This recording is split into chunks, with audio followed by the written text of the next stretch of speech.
은혜는 사모하는 자에게 임하는 줄 믿습니다.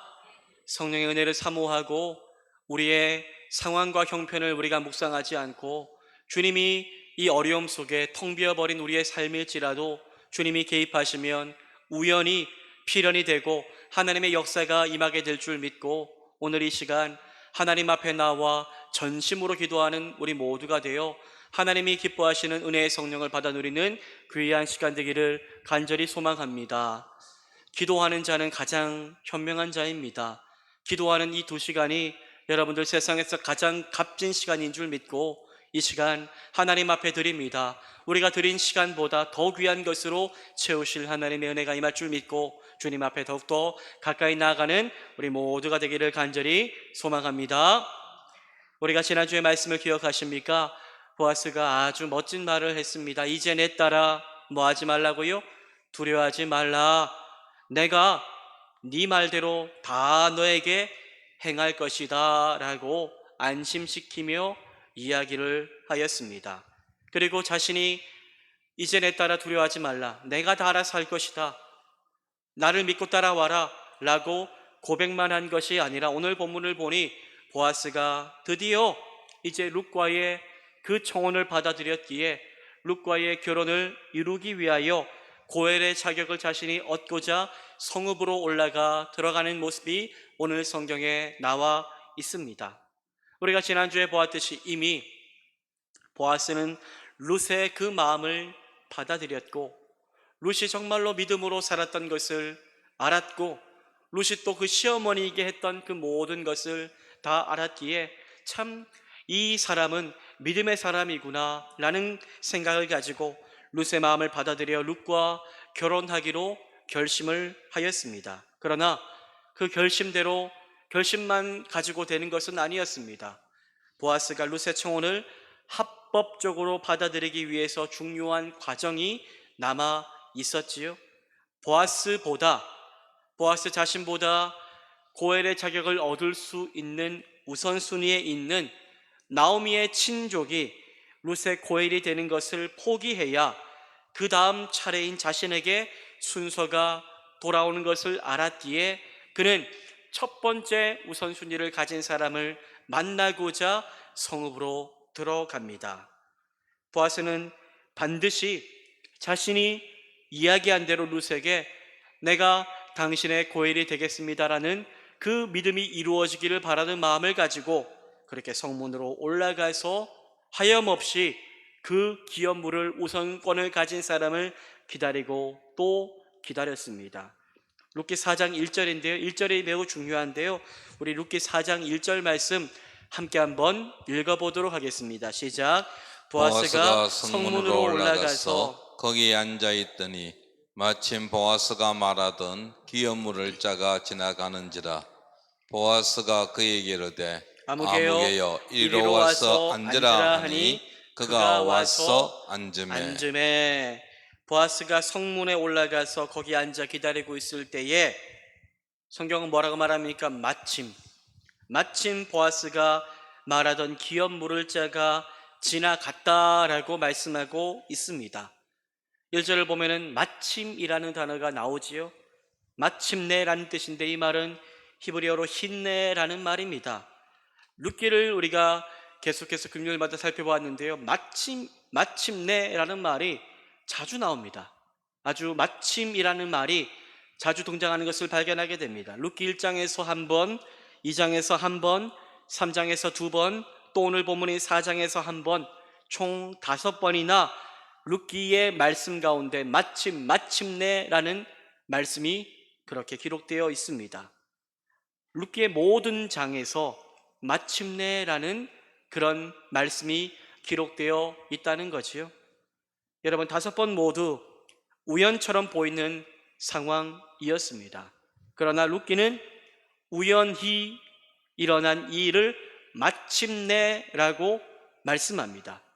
이 모든 것은 우연이 아니라 무엇이었습니까? 하나님의 섭리가 하나님의 때에 하나님의 방법대로 마침내 이루어졌다는 것을 분명히 말씀하고 있는 것이지요. 우리는 룻기를 읽을 때마다 그렇기 때문에 마침내 우연히 라는 단어가 나오면 집중해서 읽어야 합니다. 바로 우리를 향한, 룻과 보아스만이 아니라 이 말씀을 읽는 우리를 향한 하나님의 사건이 드디어 마침내 이루어지는 때가 시작되는 것을 알리고 있기 때문입니다. 이렇게 보아스가 성문에 앉아 기다리니 하나님의 때에 마침내 룻의 기업물을 우선권을 가진 자가 보아스 앞을 지나게 하십니다. 우연히가 아니라 하나님께서 룻의 청혼을 이제 보아스가 이런 것을 이루어 가시기 위해서 그 사람을 성문에서 만나게 하셨던 것이지요. 보아스는 그 사람을 보고 단번에 알아보고 난 이후에 뭐라고 말합니까? 아무개여 이리로 와서 앉으라 라고 말합니다.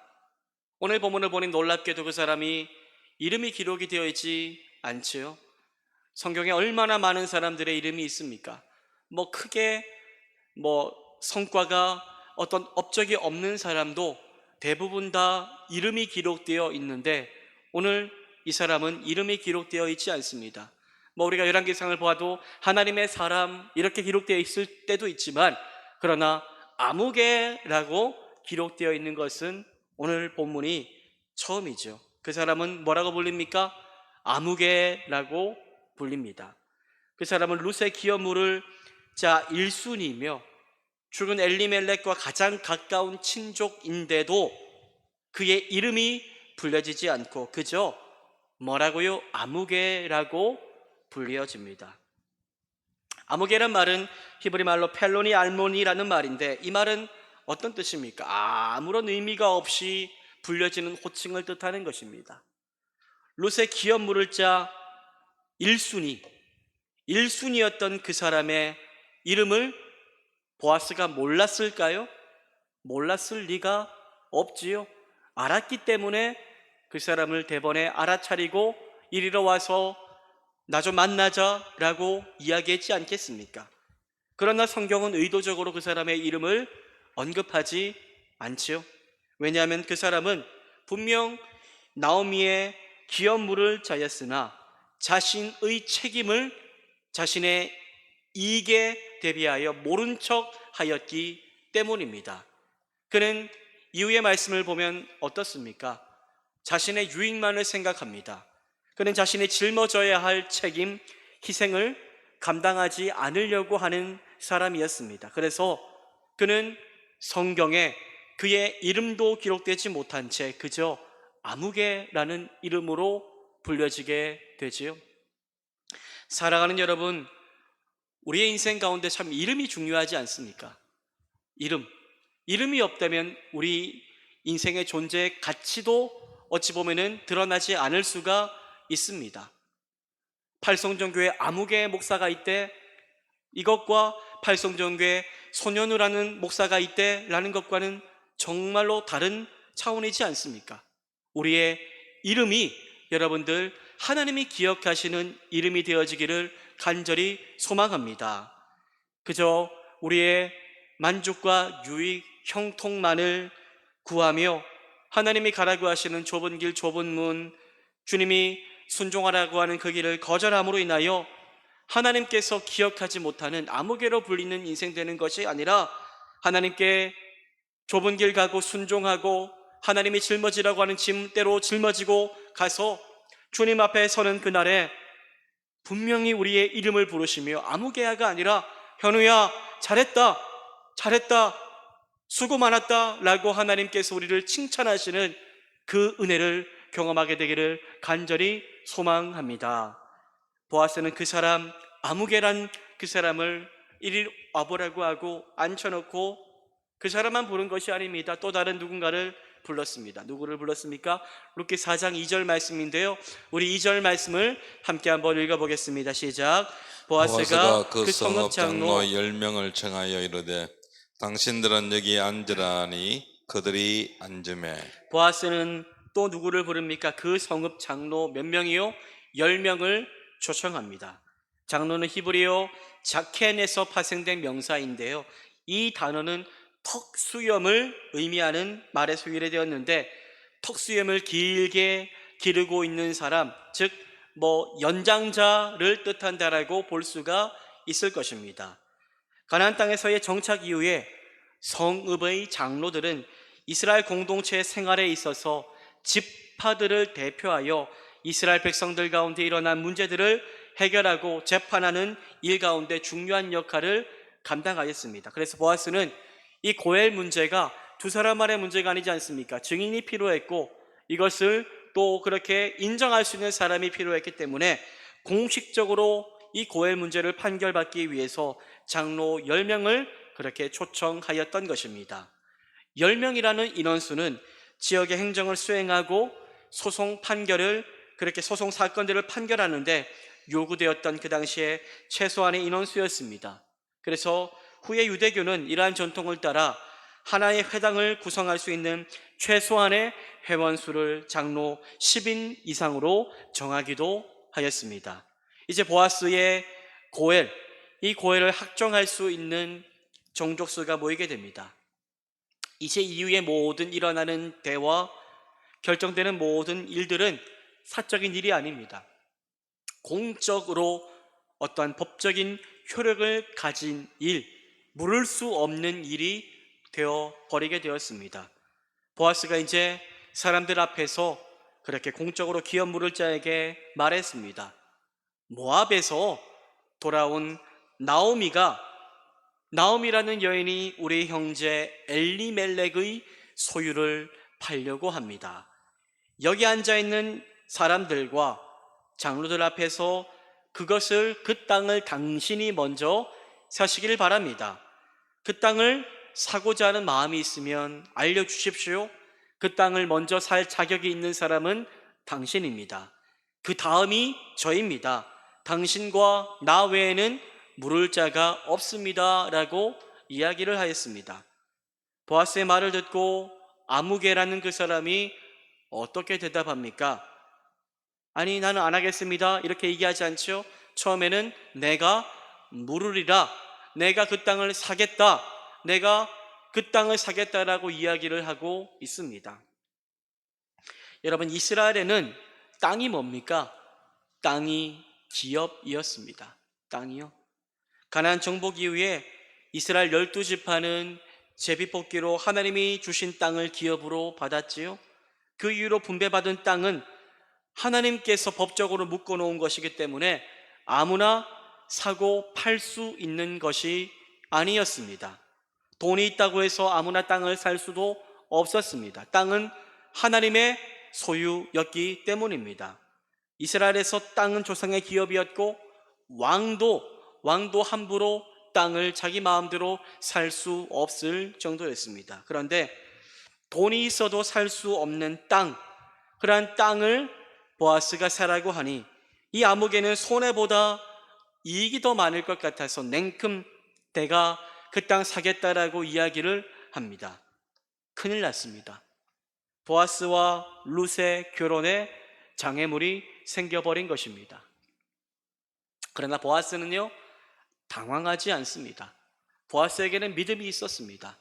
하나님이 룻을 만나게 한 뜻이 있음을 믿었고 또 룻의 청혼을 받아들이며 자신이 정말로 믿음으로 나아갈 때 하나님이 그 모든 환경과 현실을 하나님의 방법대로 기적적으로 여실 것을 믿는 믿음이 있었기 때문에 그는 당황하지 않고 쉬지 않고 자신이 해야 할 일을 계속해서 이루어가기 시작합니다. 보아스는 내가 물으리라 라고 한 이야기를 듣고도 당황하지 않고 계속 자신이 할 말을 이어갑니다. 아, 그렇군요. 그런데 조건이 하나 있는 것 같습니다. 무엇을 말합니까? 5절 말씀인데요. 우리 5절 말씀도 함께 한번 읽어보도록 하겠습니다. 시작. 보아스가 이르되 내가 나오미의 손에서 그 밭을 사는 날에 그 죽은 자의 아내 모압 여인 룻에게서 사서 그 죽은 자의 기업을 그의 이름으로 세워야 할지니라 하니. 아무개가 땅을 자기가 사겠다고 하자 보아스는 그 땅을 살 경우에 당신이 져야 할 책임도 있다라고 언급하기 시작합니다. 당신이 죽은 그 엘리멜렉의 땅을 사고자 한다면 그 땅을 산 날부터 당신은 죽은 자의 아내 룻을 떠맡고 그 사이에서 엘리멜렉의 유산을 차지할 아들을 낳아주는 일까지 감당해야 합니다 라고 말합니다. 아무개는 그 말을 듣고 깜짝 놀랐겠지요. 이 땅을 사는 것이 땅만 내가 얻는 것이 아니라 바로 더 무거운 책임도 있구나. 룻을 책임져야 하는구나. 룻을 책임진다는 것은 훗날 룻에게서 태어난 아들을 이 엘리멜렉가를 이을 수 있도록 내가 정말로 룻과 결혼하여 그 가문을 이어주는 역할을 해야 되는구나 라는 것을 알게 됩니다. 이처럼 이 땅을 사는 것은 이익도 있었지만 또 막중한 책임과 의무, 희생이 따르는 일이었습니다. 보아스가 한 말을 듣고 이 아무개는 또 곰곰이 생각을 했을 것입니다. 깊은 생각을 한 이후에 어떻게 합니까? 내가 사겠다, 내가 물으리라 라고 했으나 금세 그는 마음이 변하여 자신이 한 말을 번복하는 것을 발견하게 됩니다. 6절 말씀인데요. 그 기업 물을 자가 이르되 나는 내 기업에 손해가 있을까 하여 나를 위하여 물으지 못하노니 내가 물을 것을 네가 당신이 물으라 나는 물으지 못하겠노라 라고 이야기를 하게 됩니다.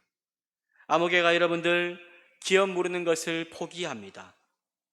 이 말을 듣고 여러분들 그 앞에 있었던 보아스가 얼마나 기뻤을까요? 드디어 보아스에게 기회가 찾아오게 된 것입니다. 아무개는 보아스에게 자신이 한 말이 진실이다라는 것을 이야기하기 위하여 네가 너를 위하여 사라 하고 그의 신을 벗어서 가져다 줍니다. 사사시대 이전에 이스라엘은 모든 것을 무르거나 교환하는 일을 확정하기 위해서 신을 벗어 이웃에게 던졌습니다. 오늘 본문 8절에서도 아무개가 신을 벗고 있습니다. 이것은 기업 물을 권리와 의무를 포기함과 동시에 이 권리를 당신에게 양도한다 라는 의미를 가지고 있는 것이지요. 아무개가 누구 앞에서요? 10명의 장로들 앞에서 신을 벗어 주었습니다. 아무개는 정식적으로 사람들 앞에서 자신이 기업 물을 것을 포기한다는 것을 선언한 것입니다. 그래서 이로 인하여 아무개는 이제는 더 이상 룻, 보아스와 관련하여 더 이상 상관없는 사람이 되어버리게 되었습니다. 마침내 보아스가 법적으로 기업 물을 자로 확정됩니다. 아무개는 인생의 짐이 될 수 있는 룻을 택하지 않았고 보아스는 그 모든 희생과 책임을 짊어지고 그리고 룻을 품고 나아가겠노라고 결정하였기 때문입니다. 룻과 결혼하고 난 이후에 룻이 아들을 낳고 룻의 아들이 엘리멜렉가를 이어갈 수 있도록 보아스는 친히 자신이 고엘이 되기로 작정하고 희생의 길로 나아가고자 하였던 것입니다. 보아스는 그래서 성읍 장로들을 증인으로 세웠고 자신이 그 선신을 이루어 가겠다라고 장로들 앞에서 다짐하였습니다. 이 성읍의 장로들은 그러한 다짐을 하는 보아스를 향해 어떻게 합니까? 정말로 복된 축복을 하고 있는데요. 11절과 12절 말씀을 우리 함께 한번 읽어보도록 하겠습니다. 읽겠습니다. 시작. 성문에 있는 모든 백성과 장로들이 이르되 우리가 정인이 되나니 여호와께서 내 집에 들어가는 여인으로 이스라엘의 집을 세운 라헬과 레아 두 사람과 같게 하시고 내가 에브라스에서 유력하고 베들레헴에서 유명하게 하시기를 원하며 여호와께서 이 젊은 여자로 말미암아 내게 상속자를 주사 내 집이 다말이 유다에게 낳은 베레스의 집과 같게 하시기를 원하노라 하니라. 아멘. 장로들은 보아스의 집으로 이제 들어가게 되는 룻이 라헬과 레아, 다말과 같이 되기를 원한다라고 말하며 축복합니다. 라헬, 레아, 다말 이 여인들의 이름이 나와 있는데 사실 축복 같지만 이 여인들은 어떤 인생 살았습니까? 모두 다 가슴이 아프고 시린 인생을 살았던 여인들이었습니다. 그러나 그들은 자신에게 닥친 그 모든 힘겨웠던 시련들을 믿음으로 이기고 당당하게 이스라엘의 계보를 이어준 믿음의 어머니들이 된 자들이었습니다. 라헬과 레아를 통하여 야곱은 이스라엘 12지파 중 8명의 아들을 낳았습니다.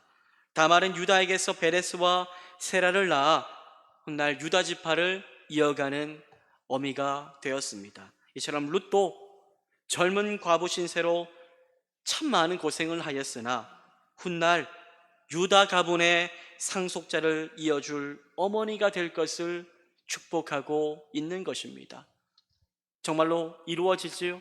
이후에 오벳, 다윗, 예수 그리스도가 이 룻의 그 계보를 이어 나오는 것을 볼 때에 하나님이 정말로 축복하신 것처럼 놀란 축복의 은혜가 그대로 성취되어지는 것을 저희들은 이후에 발견하게 됩니다.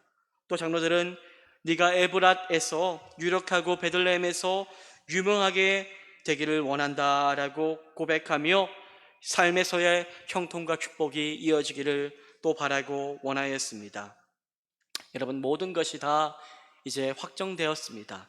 보아스가 고엘로 확정되었고 룻과 결혼을 이제 할 일만 남아 있습니다. 엘리멜렉과의 대를 이을 수 있게 되었습니다. 장로들도 증인이 되었고 축복돼 주었습니다. 처음에는 상상조차 할 수 없었던 이 일들이 정말로 하나님이 임재하시자 축복이 되고 마침내 놀란 은혜의 일로 이루어지게 된 것을 저희들은 발견하게 됩니다. 여러분, 우연히 이루어진 것 같으나 제가 초두에 말씀드린 것처럼 이것은 우연이 아닙니다. 하나님은 뜻이 있기에 일하셨습니다. 무엇을 보고요? 나오미와 룻의 믿음을 보시고 하나님은 그 가정을 살리셨고 축복하셨습니다. 하나님은 룻과 나오미의 믿음을 보시고 하나님께서 행하실 것을 바라보고 구하는 그 간절한 두 사람의 믿음을 보시고 모든 일을 하나님의 계획 가운데 준비하셨고 만나야 될 사람도 만나게 하셨고 결국 마침내 놀란 은혜의 열매를 맺게 하신 것입니다. 룻과 시어머니 나오미의 하나님을, 룻이 시어머니 나오미의 하나님을 믿고 딸에게로 결정했을 때에 하나님은 룻의 믿음을 먼저 보셨고 친히 룻의 하나님이 되어 주셨습니다. 룻이 시어머니 나오미의 백성과 함께 살고자 결정했을 때에 하나님도 그러한 룻을 자기 백성으로 맞아 들이셨습니다. 룻이 베들레헴에서 하나님의 은혜를 구하며 이삭을 줍기 시작했을 때에 하나님께서 룻의 아무것도 없는 텅 빈 빈손에 풍성한 은혜를 채워가기 시작하셨습니다. 낯선 땅, 모든 것이 익숙하지 않고 모든 것을 잃어버린 상황이었으나 룻은 하나님 바라보고 소망을 잃어버리지 않았습니다. 낙심하지 않고 시어머니 나오미의 하나님이 나의 하나님이 되기를 바라며 그 하나님이 나의 삶에 임재하시고 도움을 주시고 그 하나님을 내가 인격적으로 만나기를 바라며 하나님 앞으로 내가 믿습니다 고백하며 순종하며 나아갔습니다. 그리하였더니 하나님은 마침내 룻의 길을 온전히 인도하시는 것을 발견하게 됩니다. 사랑하는 여러분, 우리 인생에 하나님이 개입하시면 우연과 같은 일이 마침내 일어나기 시작하는 줄 믿습니다. 사람과 사람이 만나면 역사가 이루어지지만 사람과 하나님이 만나면 기적의 역사가 시작되는 줄 믿습니다. 절망이 소망으로 바뀌게 되고 눈물이 기쁨으로 변하게 됩니다. 하나님의 임재하시면 만날 자를 만나게 하시고 열리지 않을 것 같은 문도 열리게 하는 역사를 허락하게 하실 줄 믿습니다. 오늘 우리가 이 말씀을 바라보며 우리가 그렇다면 해야 할 일은 무엇입니까? 우리 또한 이 룻처럼 끝까지 하나님 바라보며 하나님이 행하실 일들을 기대하며 기다리며 기도하며 살아가는 것입니다. 끝까지 포기하지 않고 주님이 함께 하시면 정말로 마라와 같은 우리의 인생이 나오미의 삶으로 변할 줄 믿습니다 고백하며 주님 신뢰하며 나가는 것입니다. 여러분, 절망 가득한 삶일지라도 절대로 포기하지 않고 하나님 앞에 성실하게 신실한 마음 가지고 오늘 내가 이렇게 순종하며 살아가도 당장 형통과 성공과 은혜가 없을지라도 그러나 하나님은 보시고 있습니다. 하나님의 때에 하나님이 반드시 우리의 삶에 신실하게 순종하며 살아온 우리의 믿음을 보시고 응답의 때를 허락하실 줄 믿고 그 기적의 하나님을 바라며 오늘도 내가 주님만 바라보며 살겠습니다 고백하며 결단할 수 있는 저와 여러분 우리 모두가 되기를 간절히 소망합니다. 우리 인생은 텅 빈 인생으로 끝나지 않을 겁니다. 쓰라린 인생, 소망을 잃어버린 인생으로 하나님은 끝나게 하지 않을 줄 믿습니다. 우리가 예수님을 만나고 주님의 은혜를 경험하면 텅 비어버린 우리의 마음이 예수로 인하여 충만해져서 하나님이 행하실 일들을 믿음으로 바라보는 역사를 허락하실 줄 믿습니다. 우리가 정말로 주님을 갈망할 때에 빈들과 같은 인생일지라도 내 삶에 주님이 일하실 줄 믿습니다 고백하며 우리가 오늘도 하나님의 은혜를 간절히 붙잡고 기도할 수 있는 은혜의 밤, 주님 만나는 밤이 되기를 간절히 소망합니다.